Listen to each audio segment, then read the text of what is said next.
Hi guys, welcome to this particular session. So the agenda for today would be to discuss question number 4 from your 2023 paper, Intermediate MME. So let's start with that.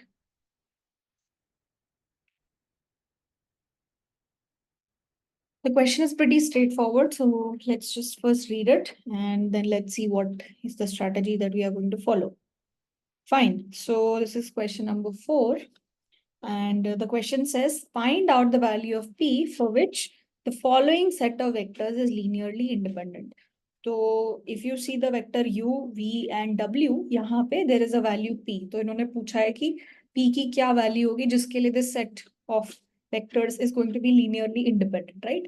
तो आपको simply क्या करना है, अगर आप इन 3 vectors का use करके अगर एक मैट्रिक्स बनाते हो, ठीक है, और अगर उससे जो मैट्रिक्स बनती है उसका डिटर्मिनेंट अगर नॉन जीरो आ जाता है, so then that set this set of vectors is going to be linearly independent.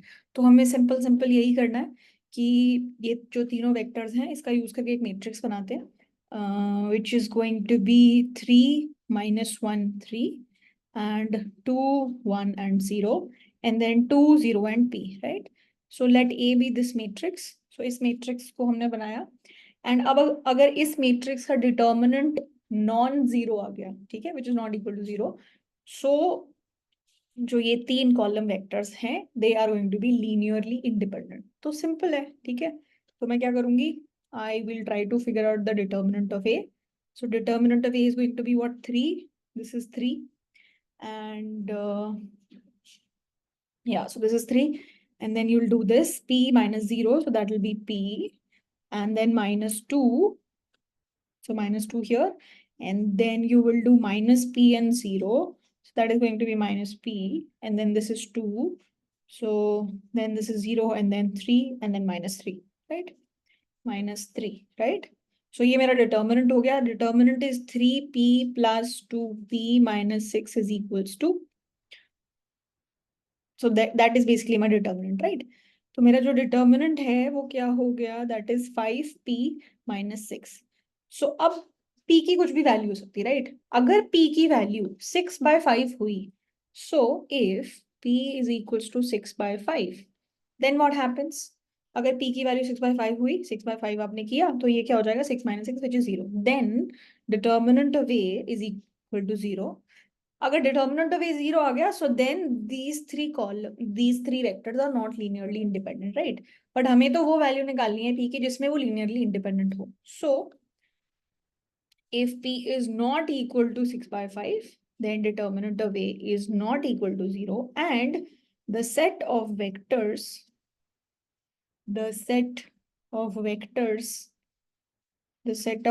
that you are given are linearly independent. वो हो गए linearly independent. Fine. यही निकालना था आपको. And if this is 0, then they are not linearly independent. They are linearly dependent. ठीक है. This is what you had to figure out in first part number A. Fine. अब part number B जो है वो क्या बोल रहा है?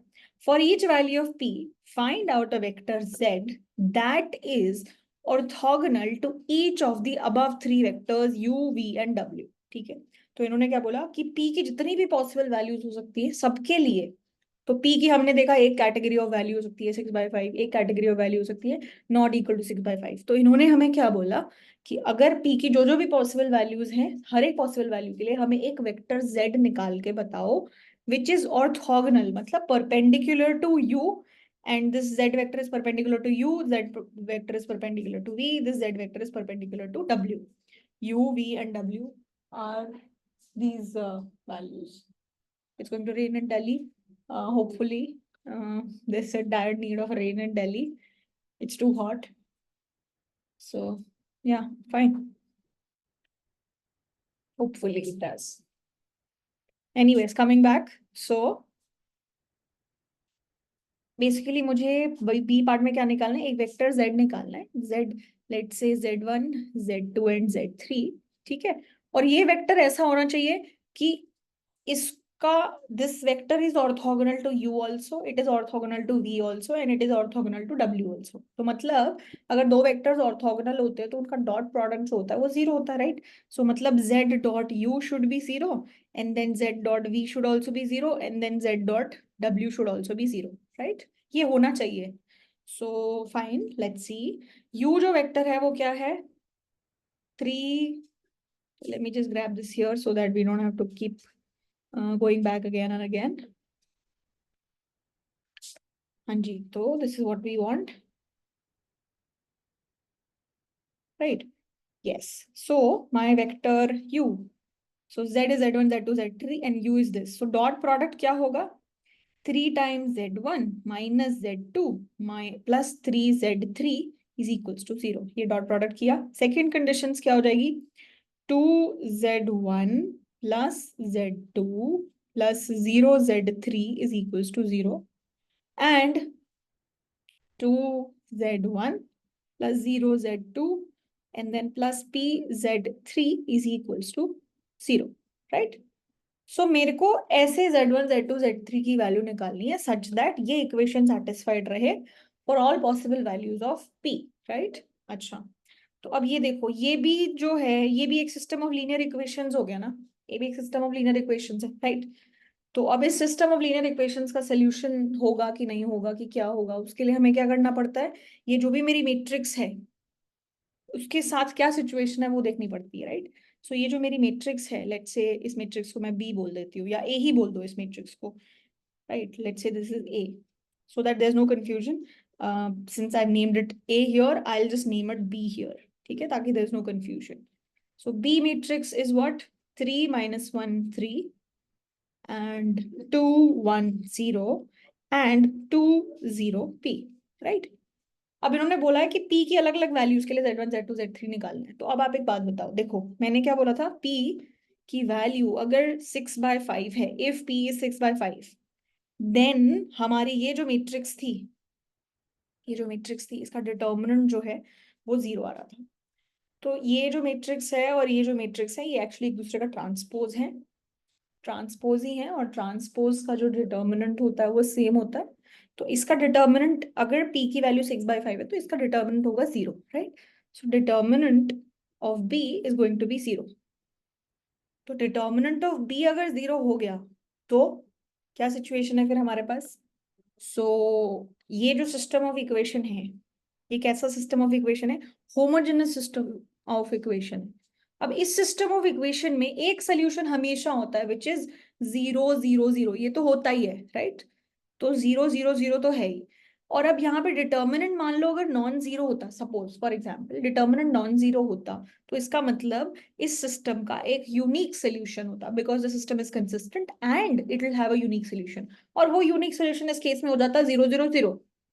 बट एक सोल्यूशन 0 0 0 तो है ही है, लेकिन अब यहाँ पे डिटर्मिनेंट भी 0 आ गया, तो इसका मतलब पक्का हमारे पास एक सोल्यूशन है और वो यूनिक भी नहीं है, तो वील हैव इनफाइनाइट सॉल्यूशंस। सो अब हमें उस चीज के लिए सॉल्व करना पड़ेगा कि we are going to have infinite solutions, right? So now we can try to see what is the situation, fine. तो अब अगर आप यहाँ से देखोगे तो क्या हमें देखने को मिलता है कि यहाँ पे हमें मिलता है 2z1 plus z2 is equals to 0, right? And 2z1 plus 6/5 z3 is equals to 0, right? So fine, z1 जो है implies z2 जो है उसकी वैल्यू क्या हो गई? -2z1। z3 जो है उसकी वैल्यू क्या हो गई? I did this minus of 2z1 times 5 divided by 6, which is -5/3 z1, z3 हो गया, राइट? हाँ जी, z3 इज -5, यस फाइन, ठीक है। तो z2 की वैल्यू ये हो गई, z3 की वैल्यू ये हो गई, और ये तो दो इक्वेशंस हो गई। अब इस इक्वेशन में अगर आप पुट करके देखते हो ये वैल्यू जो हमने बताई हुई है, 3z1 माइनस z2 की जगह पे आपने क्या रखा? Minus of -2, so +2z1, and then z3 की जगह पे क्या रखा? 3 times, so -5z1, and this is definitely equal to 0। तो इसका मतलब क्या है कि z1 की कोई भी वैल्यू रख लो, आप irrespective of whatever z1 is, this equation is going to be 0, right?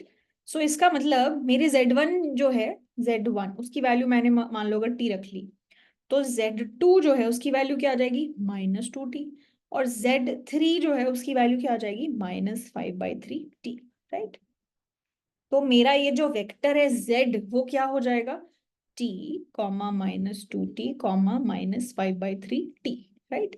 तो इसको इन जनरल आप ऐसे भी लिख सकते हो, t की हमने t कॉमन ले लिया है, 1, -2 and -5/3. So this is one vector. This is one vector which is orthogonal and then you can take any multiples of it. ठीक है? तो एक तो वैल्यू ऑफ z आ गई किस केस में, जब p की वैल्यू 6/5 थी. अब दूसरा केस क्या होता है हमारे पास, जब p की वैल्यू 6/5 नहीं होगी. So if p is not equal to 6/5, in that case ये जो मेरी मैट्रिक्स b है, अगर ये p is not equal to 6/5, तो ये जो मेरी मैट्रिक्स है और b basically they are transpose of each other. So ये जो डिटर्मिनेंट है ये नॉन जीरो होगा. और अगर कोई मैट्रिक्स, अगर एक सिस्टम ऑफ इक्वेशन है उसमें डिटर्मिनेंट नॉन जीरो आ जाता है, तो इसका मतलब it will have a unique solution. ठीक है? एंड सिंस इसका एक ही यूनिक सोल्यूशन 0, 0, 0 तो है ही, तो that is the only solution that you have here, right? So that will be the only solution. So z is nothing but 0, 0, 0. ये हमने directly, because it's a homogeneous system of equation. Homogeneous system of equation always has a solution which is 0, 0, 0, and determinant non-zero आ गया, तो that means it has a unique solution. तो एक solution तो 0, 0, 0 था, और इसके unique ही solution है, तो सिर्फ वही एक solution होगा. ठीक है? And जैसे ही determinant non-zero आया, तो we'll have infinite solution, and we've just given the example of infinite solutions as well. Fine. So this is how we are going to do this particular problem. So it was not too difficult. If you are aware of the concept regarding when is the solution, homogeneous system, all of these things, you'll be able to deal with this. Okay. So yeah, all right. I'll see you in the next one. Thank you.